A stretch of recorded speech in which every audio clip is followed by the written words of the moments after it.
Hello दोस्तों, स्वागत है आपका मेरे YouTube channel let's study with Poonam में, जिसमें हम जीके जीएस से रिलेटेड टॉपिक के बारे में चर्चा करते हैं। आज हम एक ऐसे व्यक्तित्व के बारे में जानने का प्रयास करेंगे जिन्हें हमारे देश के प्रथम राष्ट्रपति होने का गौरव प्राप्त है। तो चलिए स्टार्ट करते हैं। राजेंद्र प्रसाद एक भारतीय स्वतंत्रता नेता, वकील और एकेडमिक थे। देश में उनका योगदान काफ़ी व्यापक है। वह भारत के पहले राष्ट्रपति भी बने। 1950 से 1962 तक इस पद पर बने रहे। जवाहरलाल नेहरू, वल्लभ भाई पटेल और लाल बहादुर शास्त्री के साथ वह भारतीय राष्ट्रीय आंदोलन में एक महत्वपूर्ण नेता थे। वह उन लोगों में से एक थे जिन्होंने स्वतंत्रता प्राप्ति के लिए समृद्ध करियर छोड़ दिया था। डॉक्टर राजेंद्र प्रसाद का जन्म 3 दिसंबर 1884 को बिहार के सीवान जिले के जीरादेई गांव में हुआ था। महादेव सहाय श्रीवास्तव संस्कृत और फारसी भाषा के विशेषज्ञ और उनके पिता थे। उनकी मां कमलेश्वरी देवी एक धर्मनिष्ठ हिंदू महिला थीं। उन्होंने अपने बेटे को रामायण और महाभारत की कहानियां सुनाकर बड़ा किया था। राजेंद्र प्रसाद अपने माता पिता के सबसे छोटे बेटे थे। उनके 4 भाई बहन थे। एक बड़ा भाई महेंद्र प्रसाद और 3 बड़ी बहनें थीं। उनकी बड़ी बहन भगवती देवी ने उनका पालन पोषण किया था। जब वह एक बच्चे थे तब उनकी मां की मृत्यु हो गई थी। राजेंद्र प्रसाद को फारसी, हिंदी, गणित सीखने के लिए 5 साल की उम्र में एक मौलवी के संरक्षण में रखा गया था। बाद में उन्हें छपरा जिला स्कूल में स्थानांतरित कर दिया गया था, जहां उन्होंने अपने बड़े भाई महेंद्र प्रसाद के साथ आर.के. घोष एकेडमी पटना में अध्ययन किया। जब राजेंद्र प्रसाद 5 वर्ष के थे तब उनके माता पिता ने उनका नाम फारसी भाषा, हिंदी और अंक गणित अध्ययन में एक मौलवी के यहाँ दर्ज कराया था। प्रारंभिक शिक्षा पूरी करने के बाद उन्हें छपरा जिला स्कूल भेज दिया गया। उसके बाद उन्होंने अपने बड़े भाई महेंद्र प्रसाद के 2 साल तक टी.के. घोष एकेडमी पटना में अध्ययन किया। उन्होंने कलकत्ता विश्वविद्यालय में प्रवेश परीक्षा में प्रथम स्थान प्राप्त किया। उन्हें 30 रुपये प्रति माह छात्रवृत्ति प्राप्त हुई। राजेंद्र प्रसाद ने 1902 में कलकत्ता के प्रेसिडेंसी कॉलेज में विज्ञान बैचलर के रूप में दाखिला लिया। उन्होंने मार्च 1904 में कोलकाता विश्वविद्यालय में F.A. पास किया और मार्च 1905 में उन्होंने प्रथम श्रेणी के साथ बैचलर्स किया। बाद में उन्होंने कला के अध्ययन पर ध्यान केंद्रित करने का विकल्प चुना और दिसंबर 1907 में उन्होंने कोलकाता विश्वविद्यालय में अर्थशास्त्र में प्रथम स्थान प्राप्त कर M.A. पास किया। उन्होंने ईडन हिंदू छात्रावास में अपने भाई के साथ एक कमरा साझा किया। वह एक मेहनती छात्र और नागरिक कार्यकर्ता होने के साथ साथ द डॉन सोसाइटी के सदस्य भी थे। प्रसाद 1906 में पटना कॉलेज में हॉल में बिहारी छात्र सम्मेलन की नींव में शामिल थे।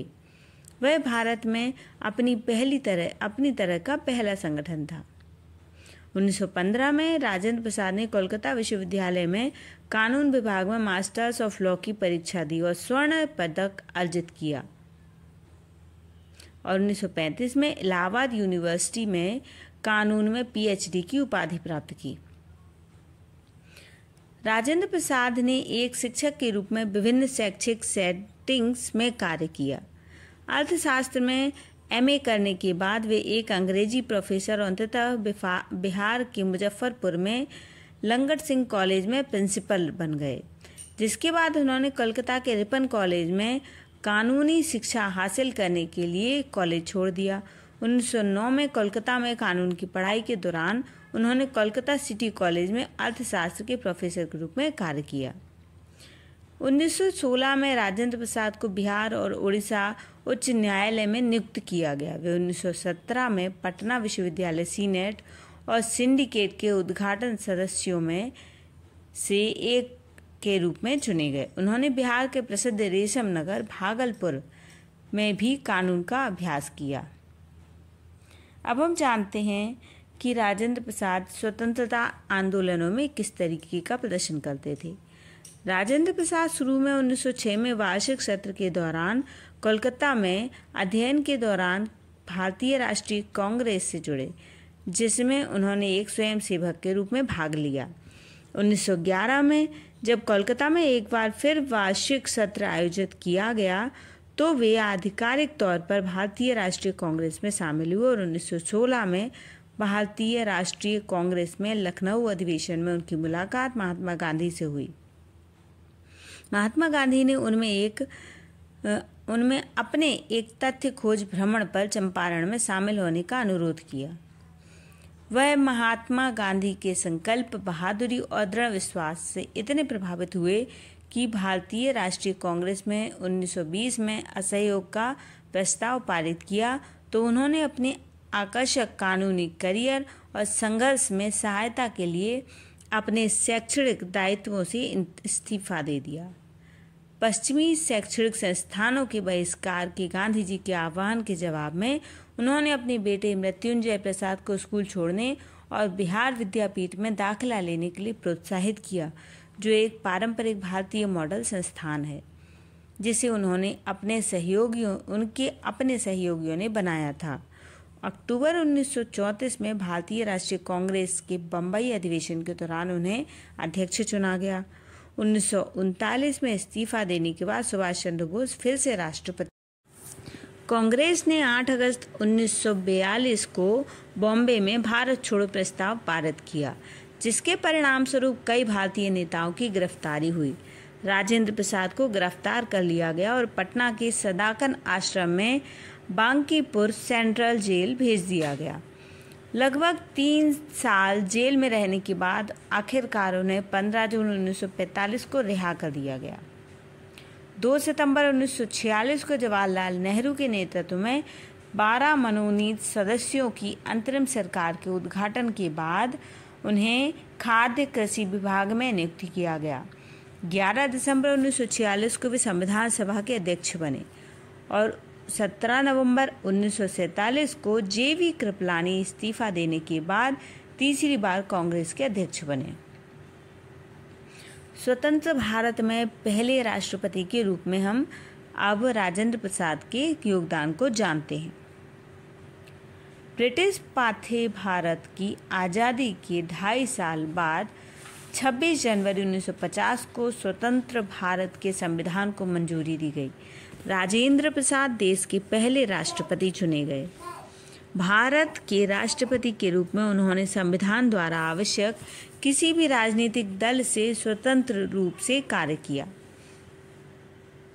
उन्होंने भारत के राजदूत के रूप में दुनिया भर में बड़े पैमाने पर यात्रा की, विभिन्न देशों के साथ राजनयिक संबंध स्थापित किए।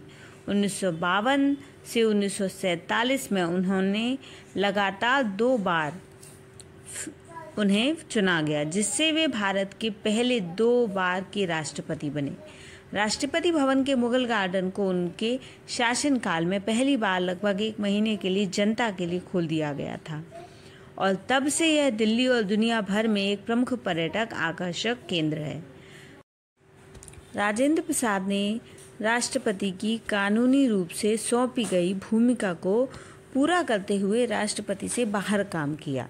हिंदू कोड बिल की घोषणा पर लड़ाई के बाद उनकी राज्य के मामले में अधिक रुचि हो गई।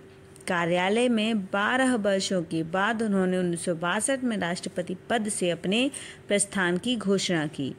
14 मई 1962 को गांधी बिहार विद्यापीठ परिसर में रहना पसंद करते हुए भारत के राष्ट्रपति के रूप में इस्तीफा देने के बाद पटना लौट आए। अब बात करते हैं उनके पुरस्कार और अन्य तथ्यों के बारे में। 1962 में राजेंद्र प्रसाद को भारत के सर्वोच्च नागरिक सम्मान भारत रत्न मिला। राजेंद्र प्रसाद एक विद्वान थे जिन्होंने अपने जीवन के दौरान 8 पुस्तकें भी प्रकाशित की। 1922 में चंपारण में सत्याग्रह, भारत का विभाजन 1946, आत्मकथा बांकीपुर जेल में 3 साल की जेल की अवधि के दौरान लिखी गई राजेंद्र प्रसाद की आत्मकथा थी।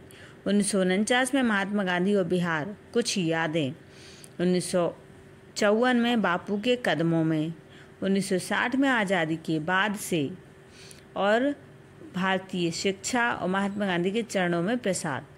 इस तरह उन्होंने कुछ रचनाएं की। राजेंद्र प्रसाद की मृत्यु के बारे में जानते हैं। सितंबर 1962 में डॉक्टर प्रसाद की पत्नी राजवंशी देवी की मृत्यु हो गई। घटना के परिणाम स्वरूप डॉक्टर राजेंद्र प्रसाद का स्वास्थ्य बिगड़ गया। वे सार्वजनिक जीवन से सेवानिवृत्त हो गए। 14 मई 1962 को उन्होंने अपने पद से इस्तीफा दे दिया। 1962 में राजेंद्र प्रसाद को भारत का सर्वोच्च नागरिक सम्मान भारत रत्न मिला। लगभग 6 महीने तक चलने वाली संक्षिप्त बीमारी की बाद 28 फरवरी 1963 को डॉक्टर राजेंद्र प्रसाद का निधन हो गया। डॉक्टर राजेंद्र प्रसाद हमारे देश के पहले राष्ट्रपति होने के साथ ही एक अभूतपूर्व और कर्मठ नेता भी थे। उन्हें हमारा सादर नमन। तो दोस्तों, हमारा वीडियो अगर आपको पसंद आए तो हमारे चैनल को लाइक, शेयर और सब्सक्राइब जरूर करें। धन्यवाद दोस्तों।